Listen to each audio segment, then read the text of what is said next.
All right, good morning. Thank you for joining me today.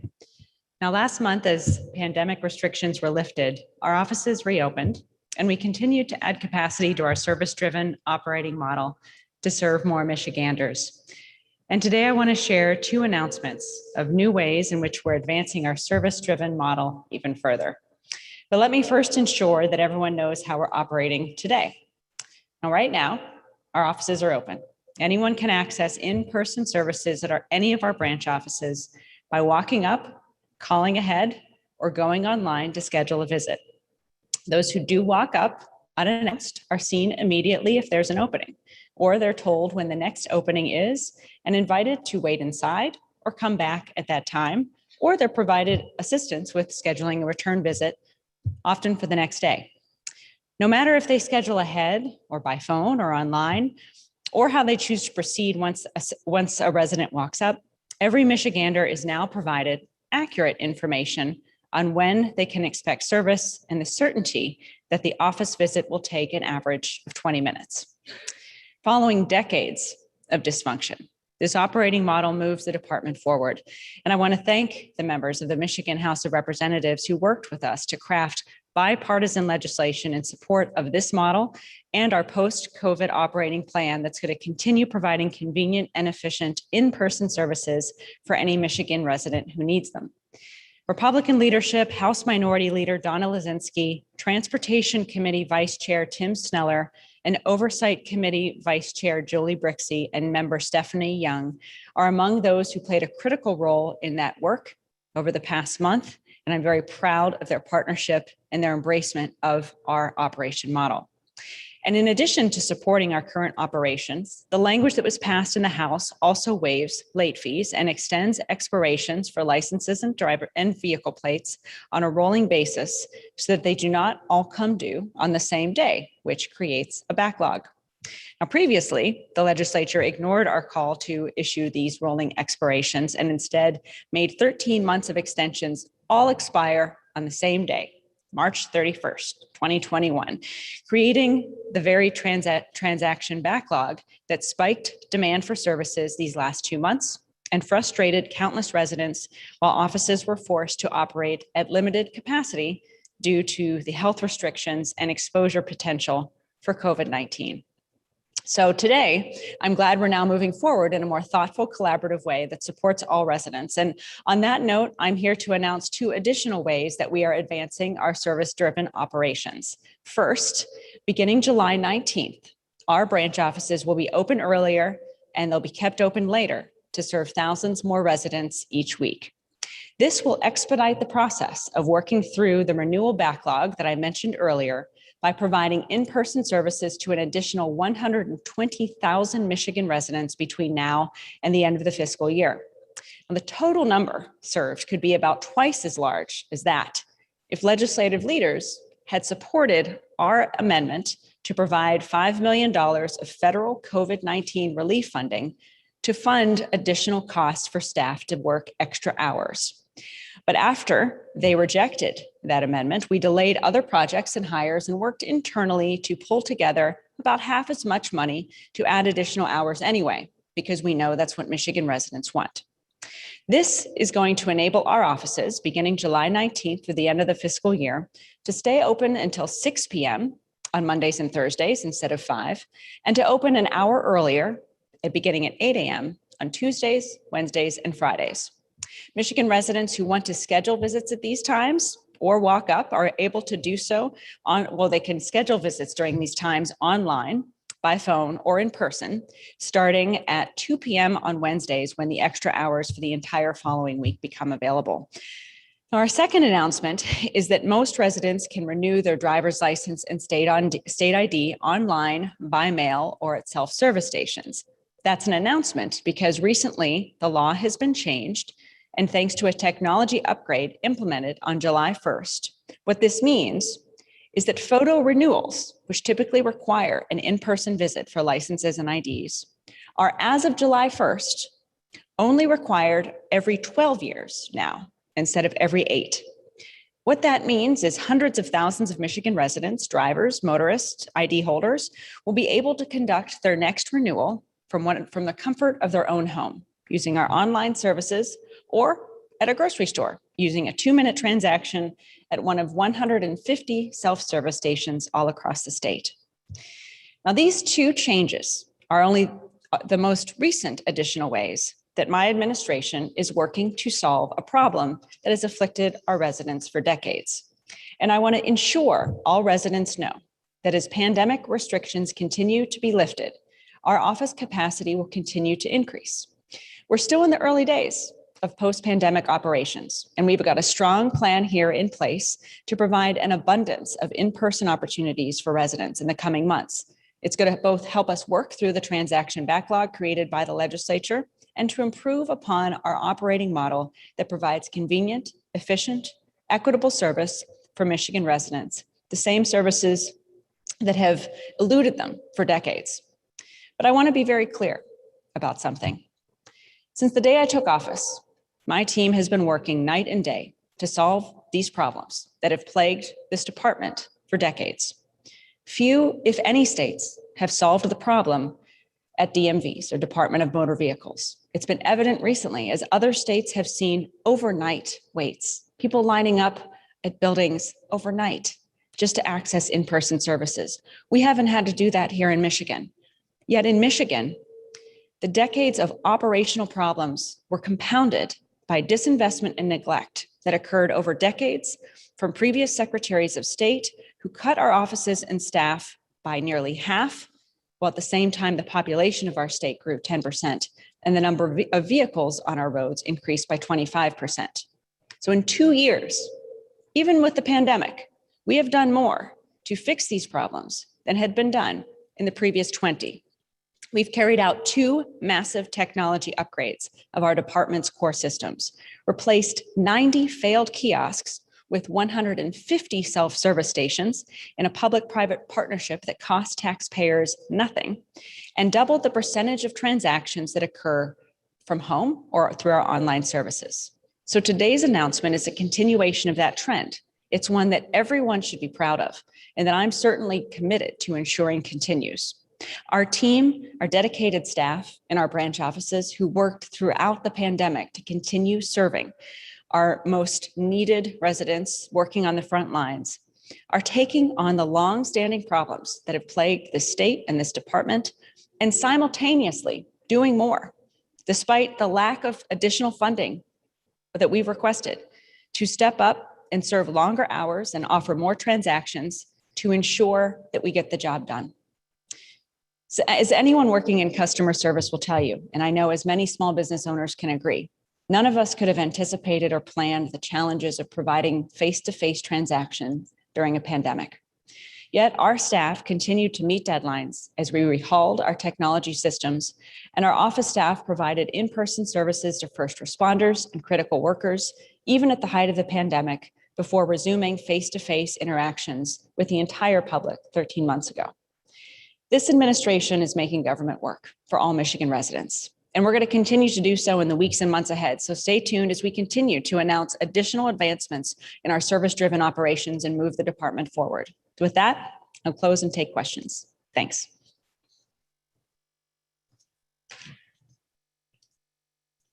Hi, Jordan Hermany, Gongor News Service. I was curious, it sounds like you found some way internally to get the money to provide for additional hours, but you maybe didn't have additional staff. Are you concerned at all about burnout regarding these individuals who are taking extra hours, and how are you working to combat that? That's a really important question. And yes, I think it's important to note first that the easiest way to solve this problem and create extra hours was to get the additional COVID funding from the legislature. And we're still working with the governor. We hope to see some headway there, but in the lack of that funding, we just have to solve the problem internally. And it really came from these very employees, these staff who've been working throughout the pandemic, who I met with and said, you know what?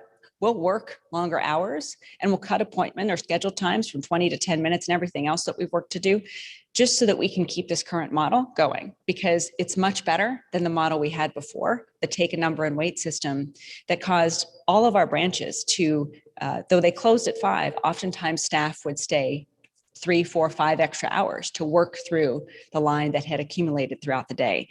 So in recognition that Under this system, they're happier and they're working harder and willing to work harder than ever before. We've been able to work with them to continue to solve this problem. But you're exactly right in that with additional collaboration from the legislature, would be able to do it more efficiently and less painfully. But that said, we've also internally delayed extra projects and other things that we've got planned to be able to cover the funds. But I can't emphasize enough that our ability to do this is coming from the folks on the front lines in our branch offices who know this works and see it every day and want to keep it going and are willing to do whatever it takes to keep it going. And that's particularly very inspiring to me. Yeah. We are also hiring additional staff, but those additional staff are vacancies that were created throughout the pandemic because a lot of people did, as oftentimes it's happened in our customer service industry, have moved on to other positions. And that's typical also of the department. So we have close to 80 vacancies across the state that we're working to fill this summer. And we've posted them online for anyone who's interested in filling them. Those are in addition to the greeter positions, but the funding for those are already within our existing budget. Hi. Good. How are you doing? Say to the senior population have been a little bit critical about the modernization of SOS branches, those who want to go in and take a ticket and maybe don't have access to a computer. I'm particularly mindful for the challenges of our senior residents and others who are not, don't have access to technology or even for transportation to get or work freedoms to be able to get to offices at certain times.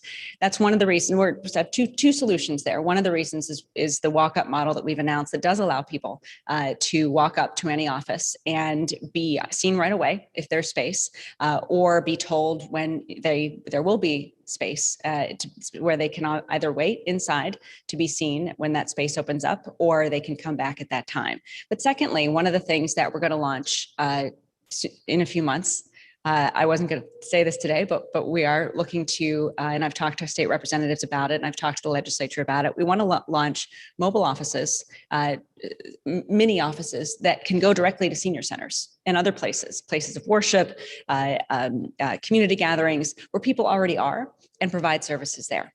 And what I'd like to ultimately have happen is to be able to have, for example, senior centers throughout the state know that one day a month, there's going to be a branch office in their parking lot that they can come to and have access to services. So we're continuing working with state representatives in the communities where there are the largest concentration of those senior centers and other places to find ways to bring services to all of our residents. And that's something that we're actively planning now, and we'll be announcing more details in the months ahead. Jonathan Osting online, if you could unmute yourself and ask your question. Hi, Jonathan. Hi, Secretary Benson. Some legislative critics say they want the Secretary of State to resume walk-in services. You're saying you already are offering walk-up services. What's the difference between those two? Is it just semantics? And second part of the question, if somebody walks up right now, are they guaranteed service the same day? Great questions. First, hold on, wait. Great. So the second one, I mean, it's impossible to predict and make guarantees, but I'll say what we have now is a model where people can walk up and be seen right away that in that moment by a greeter. We're working on ensuring there are greeters in all 131 offices all across the state. What then happens is contingent upon a number of factors, but our commitment is to providing those in-person services for people at a time when they need them. For the most part, that will involve same-day operations, but someone may choose to come back later in the day or to come back another day. That's the conversation that would happen between the greeter and the resident when they arrive. On the second piece, in terms of the semantics, I think it is, but there is a clear distinction between the old model and the new model. The old model was a take a number and wait system, and there was no certainty whether on our part of our residents or on part of our workers as to when someone might be seen. Even under the former technology that we had to do away with, called My Time, it was wildly inaccurate as to when someone could expect to actually have that service interaction. That's what this new model changes. By allowing someone or inviting anyone to walk up to an office and either be seen right away if there's space available, or be given an opportunity to return later that day, or wait for space to become available, or be given an opportunity to schedule another time in the near future, that enables our system to have more predictability as to when someone can be served, and then for that resident to make an informed decision about when they want to have their service. What is also going to get to the point where same day transactions and all those things and that is certainly in our model to have those same day transactions. What's going to get us to a point where we have abundance of those transactions is increasing the efficiency of our operations by hiring staff and also ensuring that each interaction is effectively timed and allocated. That's what we're working on now over the next several weeks in particular, because we want to get to a point where where our offices are able to handle statewide 45,000 transactions a day. We're slowly getting to that point as we emerge out of the pandemic era and replace staff and other things. And what that gets us to is enabling us to have an abundance of opportunities for people to be seen the day that they come in, and also given an opportunity to come back at a convenient time for them if they don't want to wait to be seen. So we're continuing to improve those services and work in the direction of people being able to have their in-person transactions at a time that's convenient to them. And the last thing I'll emphasize, and this sort of second part of my announcement today, is that prior to the pandemic, we noted that about half the people that walked up to our branch offices or came into our branch office didn't need in-person services. And they had an option to, or that perhaps they didn't know about, to do their transaction from a self-service station. The number of transactions that self-service stations now handle, with the driver's license renewals being extended another 4 years, has increased exponentially. And so what that also is going to do is ensure that if people come up and want that same day service, they may likely find they don't need an in-person transaction. They can do it from a self-service station, which are located both in branch offices and grocery stores. And so that will be a possibility as well. With MERS, if you could unmute yourself and ask your question.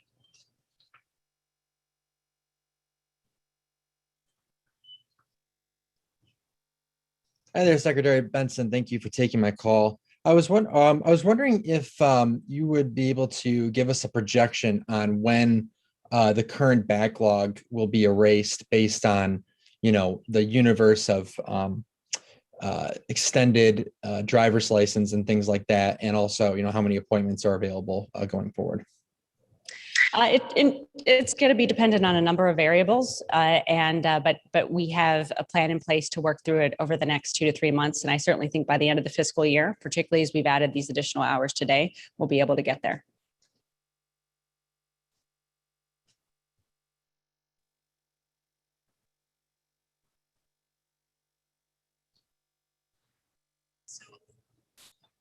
I'm actually changing subjects if you don't mind. I know that on Friday there was the campaign finance resolution between Ron Weiser and the allegations of payoff of Stan Grott. I was curious why the Bureau didn't decide to kind of push and get more donor information and why it decided to enter into a conciliatory agreement. That was something that was directly in the purview of the Bureau of Elections, and there was reason to believe that the Michigan Republican Party violated the Campaign Finance Act. So they proceeded, as they do under law in all circumstances, to seek a conciliation agreement as required by law. That settlement was reached, and the Republican Party is paying $200,000, keeping with the precedent of the Bureau of Elections, and that is a agreement that was reached between the Bureau and the entity that violated the law. And I think my goal was simply just to make sure that we're treating everyone equally and the same, and with no political interference whatsoever. And so that is what came to fruition as a result. Jonathan Osting, your follow-up question, and that'll be our last question for the day. Unmute yourself, Jonathan. Yeah, hi, Secretary Benson. Going back to the discussion on same-day service. Mhm. The bills that the House approved last week and you've complemented do say that in-person services provided must allow for same-day transactions to be completed. So if the governor signs this legislation, will it require changes in your office or in branch offices as they're currently operating? No, our current operation plan provides those same day services for anyone who walks up and in particular in compliance with the language that we worked on in partnership with the House legislators. So I'm confident that our plan and the current model that we're operating under with our offices open and allowing a walk-up does comply completely with the legislative language. And I'm grateful that legislators were willing to work with us to construct language that identifies and provides those same day operations in the way that I've talked about, where people can walk up and if there's an opportunity for them to be seen right away, they'll be able to be seen right away, or they'll be given information as to when that day they can be seen before the offices close at 5. And recognizing that there's still lots of different variables with customer service and transactions, which I talked about earlier in terms of whether an in-person transaction is needed and those sorts of things. We're confident that this model complies with the language of the legislation. And for that reason, I commend the bipartisan resolution we were able to develop that both addresses the importance of those convenient and efficient in-person services for residents and protecting those. And also balances our operational model and the capacity that we have and are continuing to build. Thank you, everyone, for your questions. That's all the time we have today. Okay, well, thank you all. And again, just to reiterate, we'll be open additional hours beginning July 19th, an hour earlier on some days, an hour later on others. And also now, as of July 1st, the vast majority of residents do not need for another additional 4 years to have an in-person visit for their driver's license or state ID renewal to get a new photo, because that 8-year renewal period has now been extended to 12 years. And in those cases, they can renew their licenses at a self-service station or from the comfort of their home. Thank you all today. We'll continue to announce more changes in the future as we emerge into this post-pandemic era. And I'm grateful for all of those around the state who are working with us to ensure we're adequately and effectively and efficiently providing in-person services